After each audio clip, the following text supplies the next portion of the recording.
माझं नाव सूर्यकांत रामचंद्र कांबळे. मी 2:45 वाजता रात्री उठलो, सामान घेतलं माझं आंघोळीचं, तिथनं आंघोळ बिंघोळ कपडे धुवून आलो. 3:30 वाजल्यापासून आपला पंखा लावून असंच पडलेलो, काही झोपलो नाही. तेवढ्यात ते 2 जण रोज येतात चालू करायला.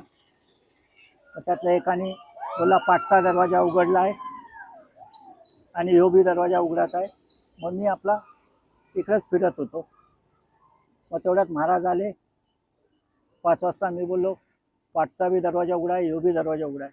तो बोला मी लावून गेलो दरवाजा. मग आम्ही दोघं आतमध्ये गेलो, तर आतमध्ये ही या साईडला तो दरवाजा आहे, त्याला तारांनी बांधलेलं. मग ते तार खोलली महाराजांनी. आम्ही दोघं आतमध्ये गेलो. मग वरती नाही गेलो. वरती तो महाराज जाऊन आला. त्यांनी बघितलं, बोलला झालंय काम, कुणाला आतमध्ये सोडायचं नाही.